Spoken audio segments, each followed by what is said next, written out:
This is the Seven Figure Standard Podcast, hosted by Arash Vossoughi and Mykie Stiller, with mindset and strategies to help you break through and create personal freedom. Hello, everyone, and welcome back to the Seven Figure Standard Podcast. We are thrilled to be back with you for another episode. I'm joined by my co-host, Arash Vossoughi. Arash, how are you? I'm great, Mykie. How are you? I am doing great. You know, one of our first episodes on the podcast was on world class, living a world-class life. That's a term that resonates so deeply with both you and I and our entire company. We have an event, World Class Wealth. And also, you mentioned something recently that I thought was interesting. You said, I'm not a thought leader. I don't want to be a thought leader. I want to be a performance leader. So I'm interested to see how you would describe those two terms and their relationship with each other. You know, I don't even go to thought leader in my mind. I was recently interviewed on a podcast. They called me a thought leader.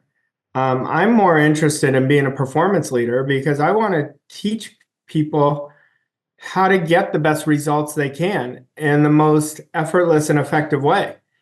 People don't come to me or can come to our company for me, I just want to be around a thought leader. They're coming to us to help them unleash their genius, their potential, so they create the results and create the life they want. So I get so juiced up when our clients give us a result. I just got a text right before we were sending this. One of our clients hit €1 million for the year. And that was her goal. It's June. And she'd never done that before. And she just texted it to me. I haven't even had a chance to text her back. And I'm so proud of her for doing that. But that's what it's about. You know, that's why I consider myself a performance leader. Mm-hmm. Okay, so what is it about performance what can someone do to up-level their performance to the level of world class? Well, we have to understand it always starts with this. We have to understand what success is. I've said it 1 million times. I'm going to say it again. And I'll probably say it 1 million more times. Success comes down to a few simple choices. No one's going to be world class if they don't know what they want. So we have to decide exactly what we want. And when we commit to that, the universe always responds to our deepest commitments. So that's number one. Number two, we have to determine the price. Who do I have to grow into? Who do I need to learn from? Where can I leverage myself? That's how you're going to know what the price is. Then you have to choose, am I willing to pay the price? Now, unless you follow these 3 rules, there is no world class. See, people are out there in the world saying, I've made a decision, I know what I want, but it's a wish or a hope. Wishing and hoping have no power. It has to be a deep commitment. Now, you have to want this so badly. You have to want it as badly as you want to breathe. And people are going to say that, that's obsessive. It is obsessive. But if you're going to become world class, you create these healthy obsessions. I always say one of the best goals anybody can create for themselves is financial freedom. It is such a worthy goal because of what it makes of you and who you become to create that financial freedom. But we have to understand there's different level of performers. Okay, so let's look at the 4 different level of performers. There's low performers who they always ask themselves, how can I do the least to get by, right? Then there's the average performer. They want to do better. And they say, how can I do a good job? But they don't believe in themselves to do better. They just say, I'm going to do a good job. So I'm a watcher in my life. So I can just mesh in with the crowd. The high performer is always asking themselves, how can I be the best? But the high performer is still so driven by results. So they're being defined by the results. But the world-class performer is so detached. They are obsessed about watching their behaviors deliberately. And they're saying, how can I impact the most? Because I know if I impact the most, I will be taken care of. See, I look at the definition of success for me. I change it all the time because I just watch myself. But my greatest definition is how my audience is doing will create my success. Like if I'm teaching people how to win, so I put all my energy on focusing on them. So when we understand, everybody listening to this, and you're going to be hitting the stomach here because you're one of these 4 performers right now. But we have to understand there's a lot of high performers who are creating great results. But what's beyond a high performer? That's a world-class performer, and that's where freedom is. That's where fulfillment is. But we want to start asking ourselves really influential questions. How can I take myself from an average performer to a high performer, then from a high performer to a world-class performer? So when you ask questions, questions always shape our behavior and they influence our performance. Now, world-class performers are consistently asking themselves this question: what am I capable of? Not what am I getting? World-class performers are not impressed with their results. They're impressed with their processes. They're focused on getting 1% more effective. They want to serve at the highest level. Their obsession is value over results because they're aware the greater the value, the greater the results. Now, we have to know, what do I really want more than anything else in the world? And the world-class performer is never satisfied because they understand satisfaction creates complacency, and complacency robs you of the life you want to live. So, Mike, if you look at it, you've been around a lot of world-class performers. There's commonalities of them. But to me, the one commonality, and I love your take on this, is the standard is the standard is the standard is the standard, no matter what. They never say, they're never a victim to the outside world. Now, I will promise all of you, circumstances is not your problem, your belief system is. I love that you said they are not a victim to their circumstances. They've got their eye on the prize and they're only focused on getting better. Here's what I'd like to know from you. If you looked at a high performer and a world-class performer, is the difference in their mindset or their behavior or both? It's both. The high performer, when I said it's driven by results, I used to be a high performer.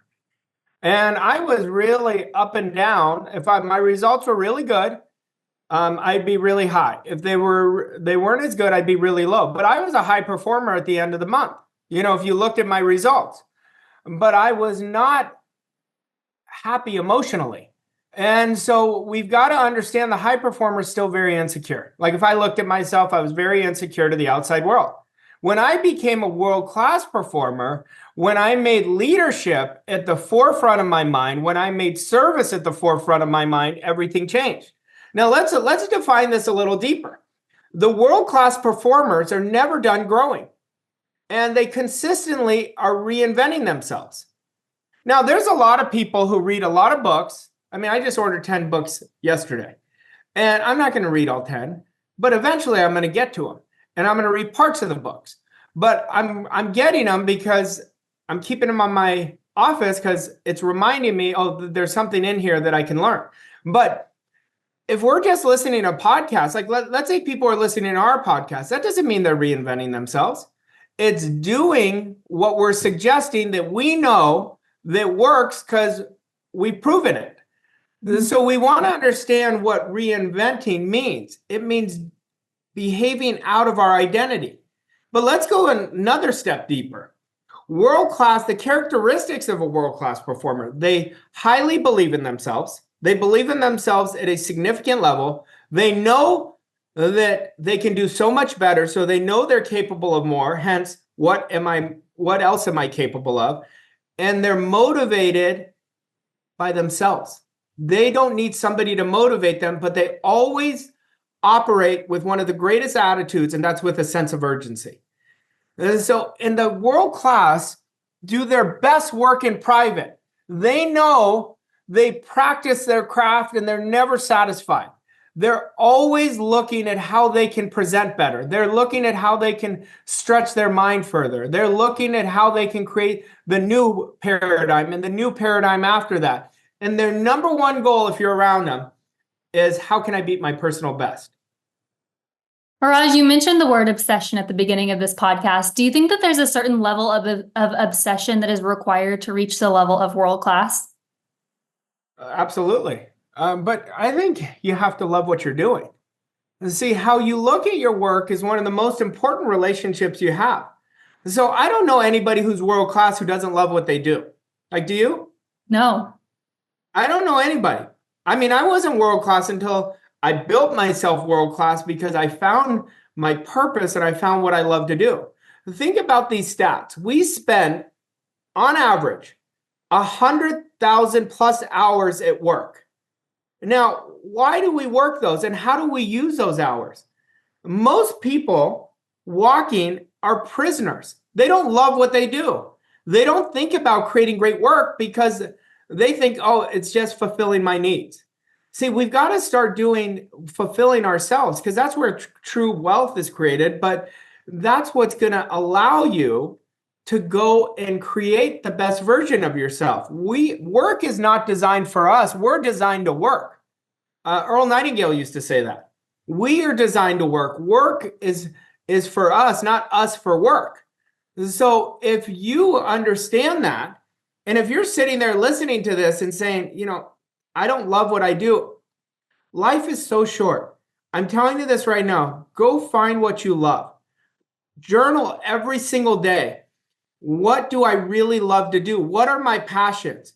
And what you love is going to match your skill set. They meet right in the middle and you're going to find your purpose. But we have to understand somebody new going to a new adventure, doing what they love. They just got to go back to Anders Ericsson's philosophy. You have to put 10,000 hours out at what you're doing before making it. But deliberate practice is how you become world class. Deliberate thinking is how you become world class. But you know what else deliberate practice and thinking is? It speeds up the goal achieving process and warp speed. Let's say someone's listening to this and they're thinking, you know what, right now, I am showing up more as an average performer or a high performer. I am not world class right now. And I can see that clearly as you're describing it. What's the first thing they should do? Well, you've got to understand, I would reevaluate, why am I not showing up? And it's always they don't have a goal that drives them. They may have a wish or a hope. They may have something written down on paper, but it's not how they really want to live. See, the two most important questions we can ask ourselves is, where am I currently and where do I want to go? These are the two questions. Where you are tells you how you're living from the past. Where you want to go is telling yourself how you want to live in the future.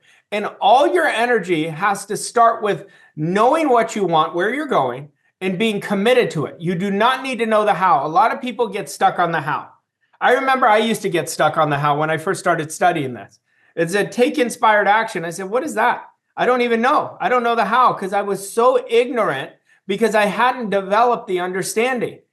When you make an all-in commitment, remember, this is like no shit, no kidding. I'm going to create this, whatever this is. I'm going to create a world-class life and define what a world-class life is. I'm going to create freedom and you put all your energy to it. That's when you're going to be willing to practice the 10,000 hours. And the whole purpose of practicing the 10,000 hours is to create mastery. What is mastery? When we execute effortlessly where it would be harder not to do than to do. That's so good.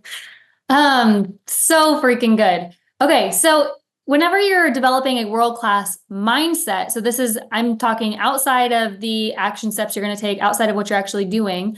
Do you think about this every single morning until it becomes a habit? Are you thinking like, how am I going to show up world-class today? Are you asking yourself these questions to kind of prime yourself? I always ask myself questions. I mean, I spend a lot of days in questions.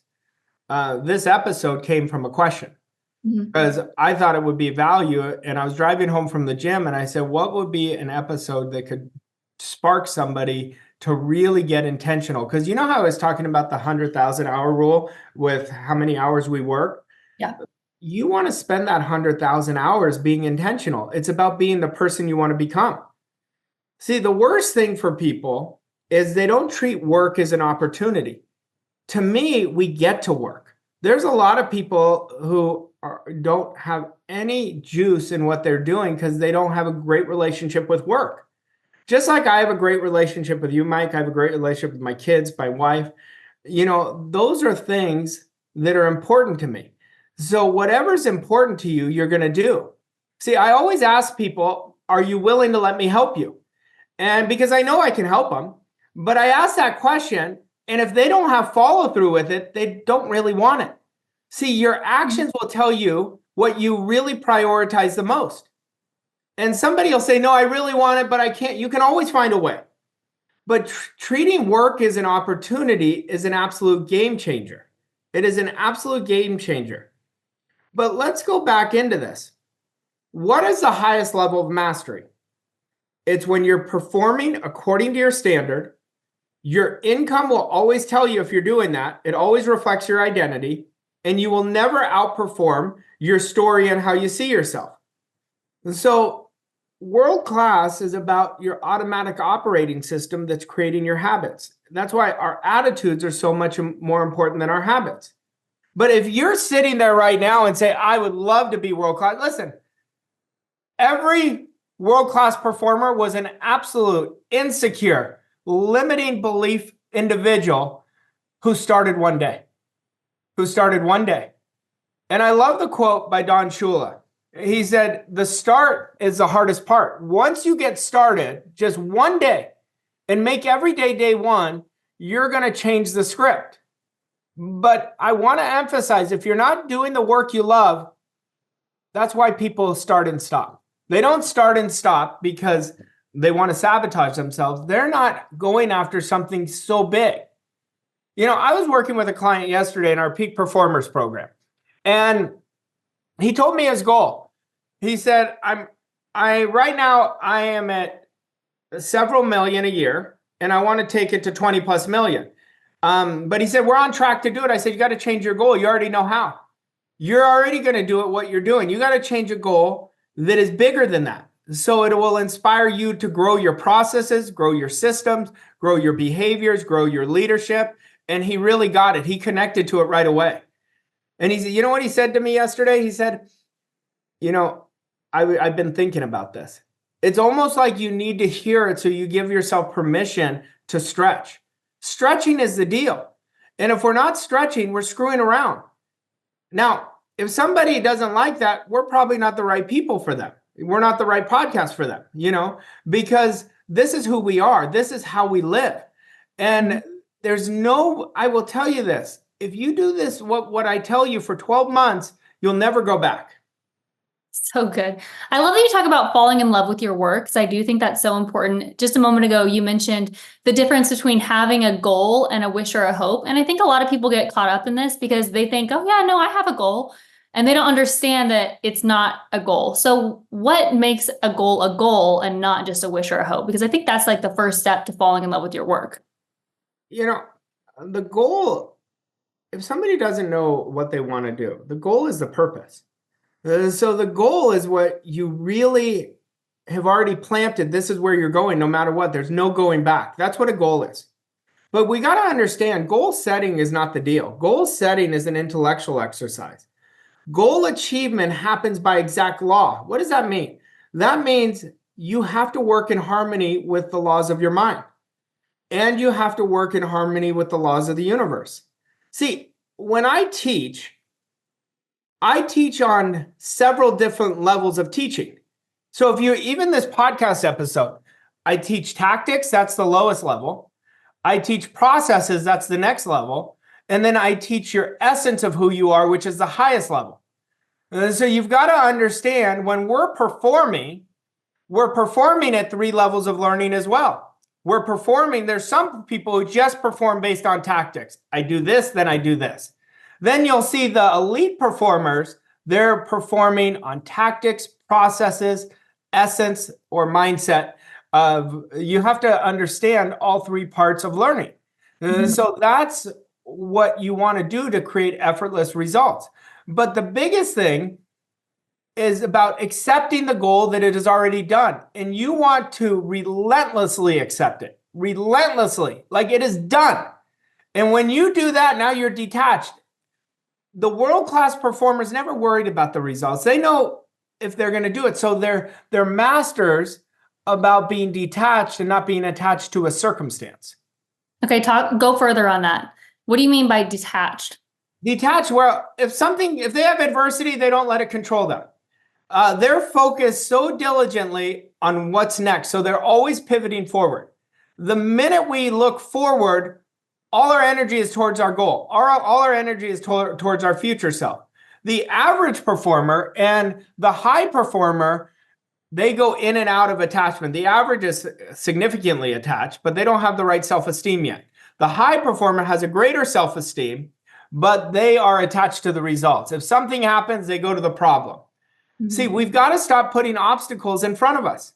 We're putting obstacles in front of us, and then we say, what do we say? I'm stuck. You're not stuck. You're not thinking. You are not thinking. And so that's why you're stuck, because you have emotionalized what you don't want, and your soul is saying you're off balance. And remember this, every time we're struggling, hence we're stuck, we're working against the laws. We're attached to something. When we're detached, what is the solution? What is the next thing you could do? What is the next thing you could do? Like my wife and I had a challenge that came up this week. And I had the challenge. I said, boom, 24 hours later, I acted on 4 different ideas. It was done. No challenge anymore. We created a solution. And it was an amazing solution. But that's how my mind is conditioned now. It wasn't always conditioned like this. You've got to understand. It's conditioned to only think of solutions. Now, I want to take you guys into, Mykie, I'd like us to talk about this so people can learn this. Sure. When we want to upgrade, what is the first thing? We identify the problem, and all you and I do is go to the solution right away. Yeah. How could we? And we will go separately, then together, separately, then together, separately, then together. And we always have the solution within moments to days. You know what I think makes us so good at masterminding in this way is that we never get emotionally involved with the circumstance that we think is that we want to overcome. That's exactly what it is. If I could tell you one game changer that will create a multiple 7-figure identity for you, it's when you have a problem, within a second, go, what is the solution? Just ask that question. Yeah. It'll change the game. There's always a solution. Arash, why don't we get into an action step for today? So let's say someone's listening to this, they're fired up, I'm sure, because I'm fired up listening to it. And they're saying, I want to be a world-class performer in everything that I do. What do they do? Well, the first thing they got to do is they've got to go over the 3 questions of what creates success. What do I really want? What is the price I have to pay? And am I willing to pay the price? I will tell you, you're going to pay the price in some area anyway. It may be the price of regret. It may be the price of, I wish I would have started sooner. So you got to ask that question first.